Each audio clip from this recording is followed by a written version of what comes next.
Começa agora na Jovem Pan News. Grandes por Bessa.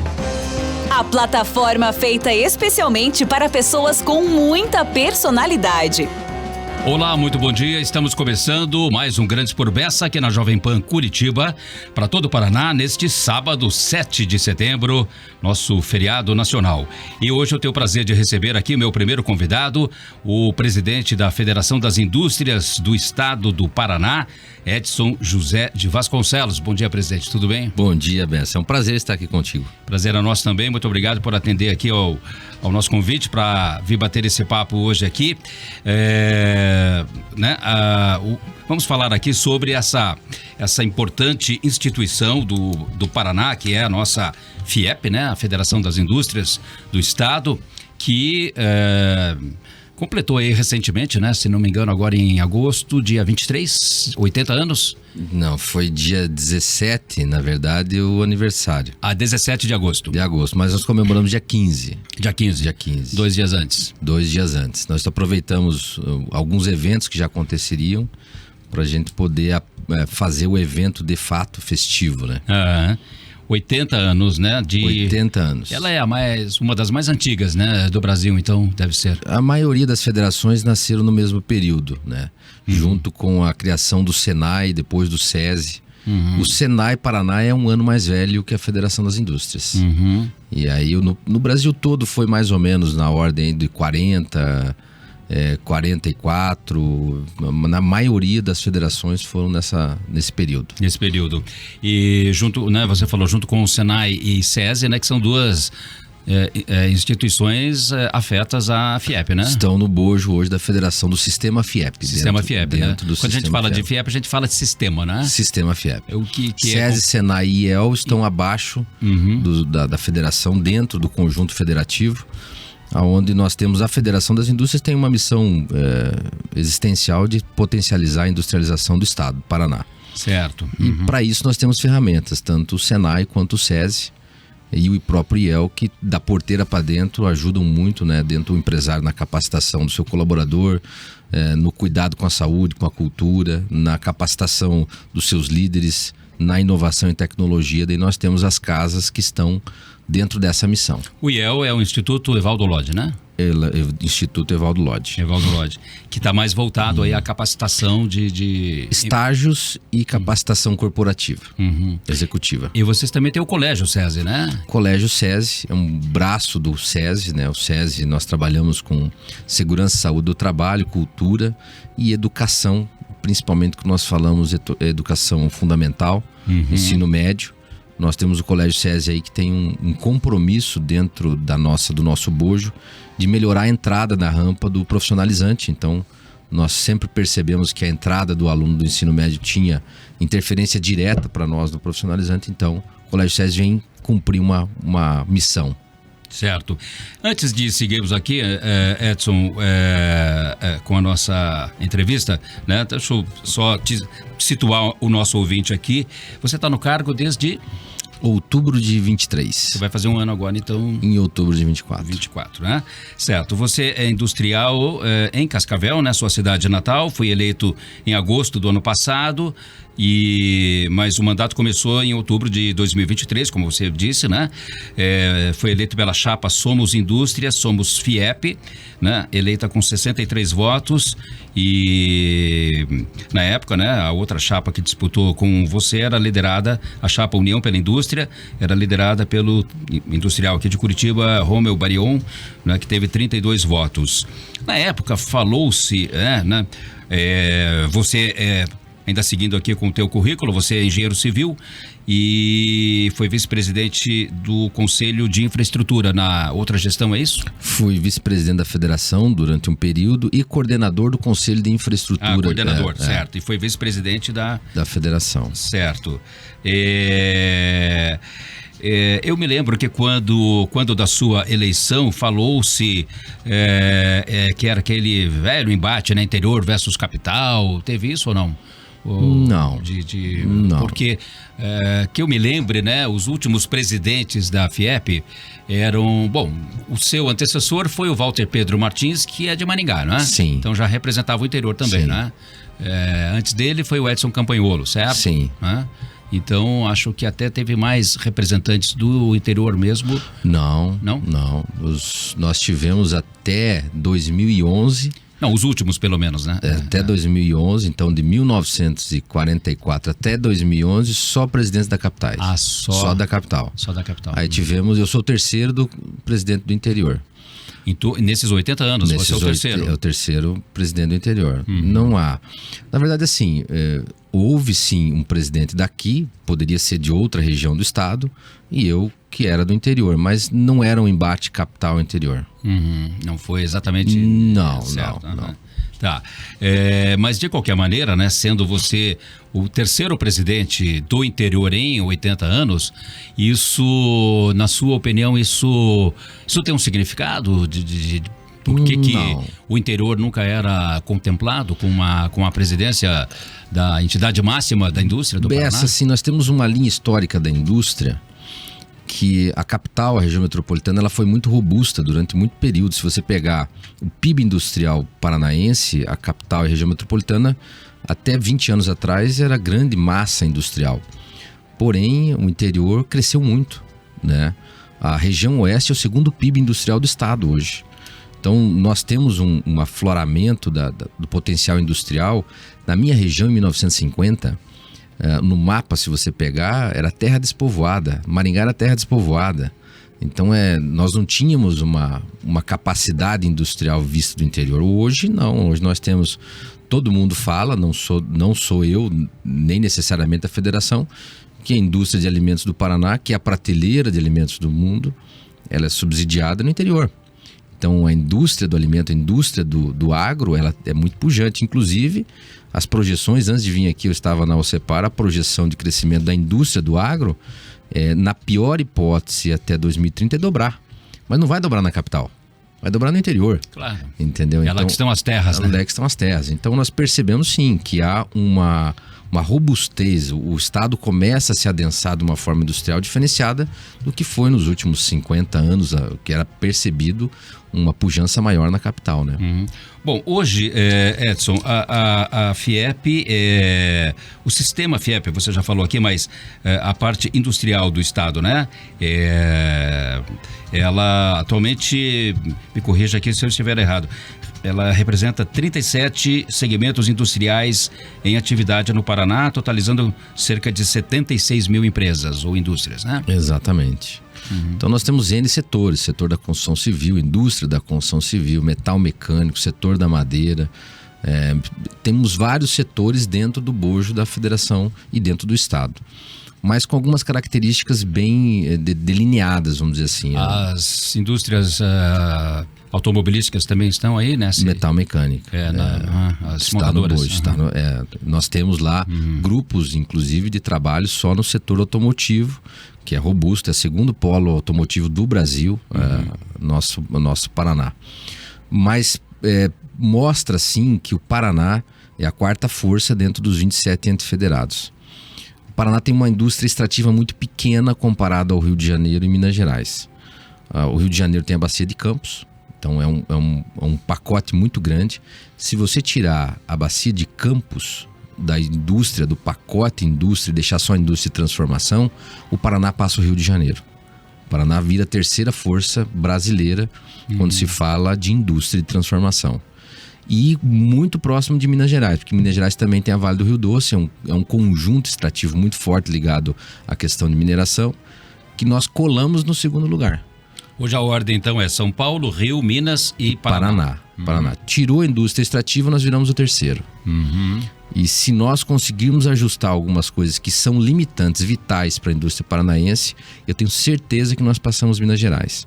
Minas Gerais tem características favoráveis, mas o Paraná tem mais ainda. Nós temos ligação com o Porto, nós estamos geopoliticamente próximo de São Paulo, Santa Catarina, com ligações ao Mato Grosso do Sul, Paraguai, Argentina. Um relevo muito favorável, um clima muito favorável. água em abundância.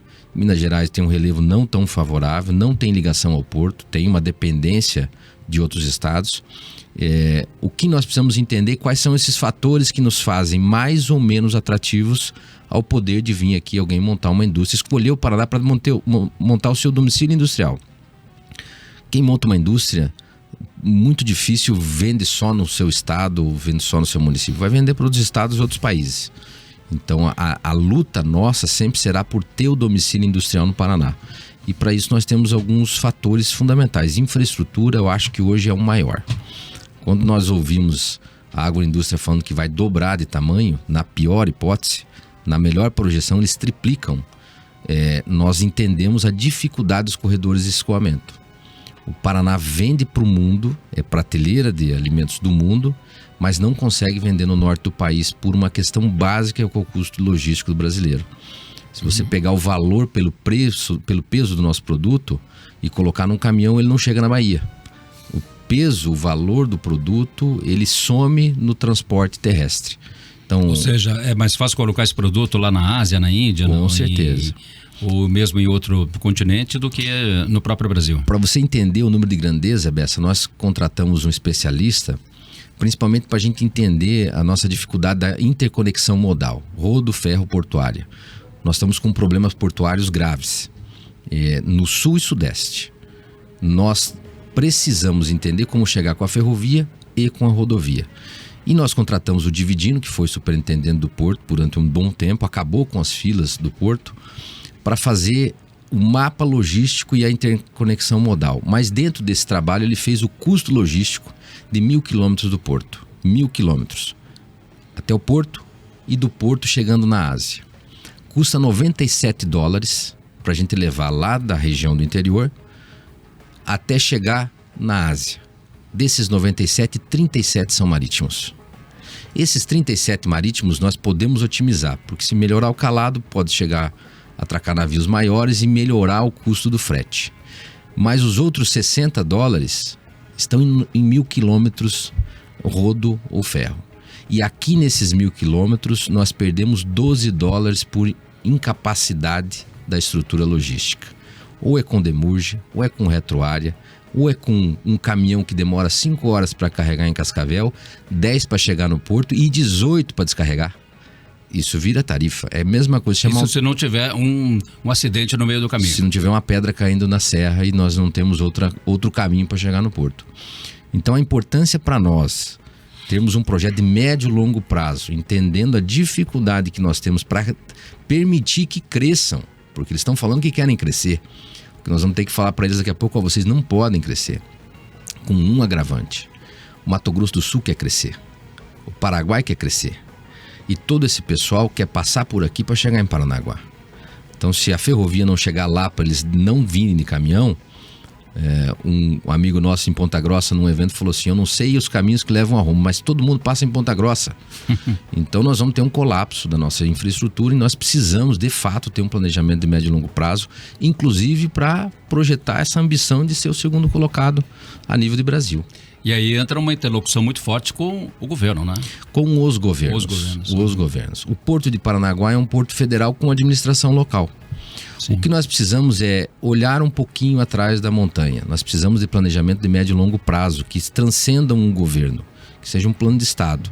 E eu acho que isso nós estamos começando a desenhar de forma muito robusta, principalmente com o G7, com aqueles que precisam olhar os projetos de médio e longo prazo. Nós precisamos entender que a energia é algo estruturante. Nós temos uma dificuldade de contratação de mão de obra. Nós fizemos os fóruns regionais, nós rodamos o Estado.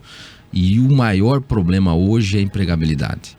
Nós não temos mão de obra. Para combater a empregabilidade não é você querer tomar do outro setor, tomar do teu concorrente. Mas a lógica é você conseguir industrializar de forma automatizada, robotizar a indústria 4.0. E para isso você precisa ter energia disponível e com qualidade. Uma energia como está acontecendo no Paraná, que tem fundamento de rede, desarma uma empresa automatizada e o prejuízo para você limpar a linha de produção é enorme. Então isso é o que mais hoje tem de importância para quem precisa crescer e não tem mão de obra. Infraestrutura de energia, desburocratização, a questão ambiental é fundamental para a gente. nós precisamos de um upgrade muito grande quando nós falamos de indústria, de capitais. Nós temos 2 caminhos: ou nós trazemos a tecnologia atualizada de fora para as nossas indústrias, ou a gente aposta para demorar 30 anos para criar uma indústria interna brasileira de automação. Então essa crise também nós temos que superar rapidamente. Nós temos que dividir o tema inovação. Inovação confundiu muito a atualização tecnológica. O Senai está treinando nossos colaboradores com máquinas de 20 anos atrás. É um prejuízo dobrado. E quando nós falamos de produtividade, o norte-americano, o alemão produz 4 vezes mais. Ele produz 4 vezes mais porque ele está numa máquina atualizada. Uma máquina de 2024 que produz 4 vezes mais com menos pessoas. Então nós precisamos de crédito para atualizar tecnologicamente nossos parques fabris, para conseguir de fato ter essa alavancagem aí a nível brasileiro e mundial. Bom, Edson, pegando um gancho aí no que você está falando, você falou há pouco, né, que o agronegócio, as agroindústrias estão preparadas no mínimo para dobrar de tamanho, né? Mas isso também está acontecendo com o segmento industrial urbano? Bom, até para não confundir. Porque como você está falando, né, que tem esse gap, essa dificuldade, né, para elas se modernizarem, para se prepararem, né, para essa indústria 4.0, tudo isso? Sim, até para não confundir, né? As indústrias do agro, ou as cooperativas, elas são pessoas jurídicas cooperativas. Sim. Mas KNAI é indústria. Uhum. Então, ela é uma indústria. Uhum. Acredito que a evolução de automação dessas cooperativas, ela está muito melhor do que os outros elos da cadeia, os outros setores. O que nós precisamos buscar hoje é exemplos práticos, muito mais fáceis do empresário que precisa perceber essa necessidade de automação. Num depoimento de um amigo na CNI, que está com uma empresa hoje no Mato Grosso, ele falou assim: olha, eu estava com um problema grave em contratar soldadores, 50 soldadores. E não via luz no final do túnel, e meu filho me trouxe a solução de contratar 5 braços robóticos. Uma tecnologia que eu não conhecia, difícil de eu entender, comparar folha de pagamento com o custo do equipamento, de que forma que eu ia trabalhar. Em resumo, hoje ele fala o seguinte: eu descobri que dentro de alguns processos industriais, exemplo, uma colagem de uma placa que ele tem, que precisa ir, se não me engano, 48 gramas de cola, o ser humano nunca vai fazer, é só o robô. Ele precisa fazer uma pintura de lá 8 micras, o ser humano nunca vai conseguir fazer, só o robô. O que nós precisamos trazer é formas, cases práticos para mostrar, e nós temos as tecnologias já disponíveis. Nós não temos que inovar em nada. Nós precisamos ter a melhor forma de poder ajudar o industrial a trazer essa tecnologia para dentro a um custo acessível. Falta crédito, falta capacidade energética de qualidade, inclusive para dar viabilidade para essas estruturas. Certo. Bom, quando a gente fala, né, de tudo isso, e estamos falando aqui, né, o tema central aqui da nossa entrevista são os 80 anos da FIEP, ou seja, nesses 80 anos, o Parque Industrial Brasileiro, né, a despeito aí de todas as dificuldades e crises, mas ele cresceu, evoluiu, se modernizou, né? Hoje é um parque industrial, a gente não está falando só do Paraná aqui, né? Mas mesmo o nosso aqui, né? O do Paraná, nós tivemos aí nos últimos 25 anos, né? As indústrias automobilísticas e mesmo as indústrias que já existiam, né? Hoje tem outro padrão, digamos assim, né? Mas, de qualquer maneira, os desafios hoje, para quem está num cargo como o seu, presidente da FIEP, eu sou da época que né, quando fazia coberturas, né, como a gente fala aqui no jornalismo, né, era repórter de geral, então tinha lá a posse do presidente da FIEP, mas a indústria do Paraná era muito menor, né, há 20, 30 anos atrás, né? E não tinha, assim, digamos, você não ouvia, né, um presidente da FIEP não tinha esse discurso que você tem hoje, por exemplo, né? Então tem aí uma questão de que hoje os desafios são outros e muito maiores, né? Eu acredito assim, nós passamos por uma fase construtiva. Eu acho que os desafios são grandes, mas não são tão quanto os que foram. Eu nasci em Cascavel, a minha região foi desbravada no Machado, né? Então hoje, para nós chegarmos em Cascavel, na região oeste, Maringá, temos dificuldades, mas Deus o livre, comparado ao que nós já passamos, não é nada, né? O que nós precisamos hoje é ter esclarecimento. O povo Paraná é um povo... Mas antes que pensem, né? Quem está nos ouvindo fala assim, pô, mas esse presidente da FIEP deve ter uns 85 anos. Não, né? Você é bem jovem ainda. Eu tenho 47 anos, mas a minha cidade tem 70 anos. Só que ela começou a florar na década de 80. Sim. Cresceu exponencialmente e não para de crescer assustadoramente. O que eu percebo, de fato, é que nós temos talvez um gap visível de encorajamento do próprio Paraná em perceber o potencial que tem. Então, o nosso inimigo não está aqui dentro. Nós estamos olhando, nós temos que olhar para o lado de fora. Tem uma camada de desafio que nos coloca a concorrer com Minas Gerais, com Rio de Janeiro, com o Brasil e com o mundo. O Paraná tem competência e tem condições de querer a melhor infraestrutura. Nós não podemos aceitar nada menos do que o melhor. E para isso nós temos que romper com algumas crenças. É isso mesmo, a ferrovia de 1880 não vai deixar de ser de 1880. Os mesmos ativos logísticos que nós temos são de 1969, 1970. Então acho que o primeiro ponto é acreditar que a gente pode, né? É claro que uma cidade nova que nem a nossa me dá no meu DNA um entendimento que nós temos que fazer diferente. Até porque é o seguinte, nós lá não tivemos muito auxílio do governo. Lá foi meio no Machado mesmo, todo mundo fazendo, mas nós construímos toda a nossa estrutura nos últimos 20, 30 anos. E aqui é claro que a capital tem um metabolismo já de quem tem mais de 300 anos e está acostumado com as condições que já existem. A ferrovia de 1880. Nós precisamos ter sim um esclarecimento que nós temos que sonhar no mínimo com o melhor. E comparar o Paraná com os melhores. Claro. Nós temos condições para isso. Então, eu acho que é um trabalho de engajamento, de encorajamento, e não podemos ficar refém aí de crenças limitantes. Eu acho que um grande passo é esse. Tá certo. Olha, infelizmente o nosso tempo está chegando aqui ao final, já chegou, na verdade, mas antes de encerrar eu quero citar aqui rapidamente, né, que os 80 anos da FIEP mereceram aí uma homenagem na Assembleia Legislativa do Paraná na última terça-feira, né? Você foi lá, recebeu uma menção honrosa, né? Foi. Do Poder Legislativo, né? Queria que você falasse rapidamente aqui sobre isso, porque claro, né, hoje a importância do setor industrial e da Federação das Indústrias, né, que é a entidade máxima aí dessa importante cadeia, né, da nossa economia.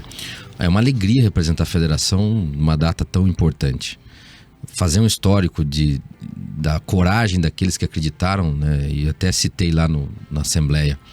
O diferencial daquele momento foi a vontade de alguns idealistas, né, e conseguiram construir um passo inicial importante, e cada presidente no seu momento, da forma diferente, somos diferentes, defendeu e conseguiu construir uma pecinha a mais nesse quebra-cabeça.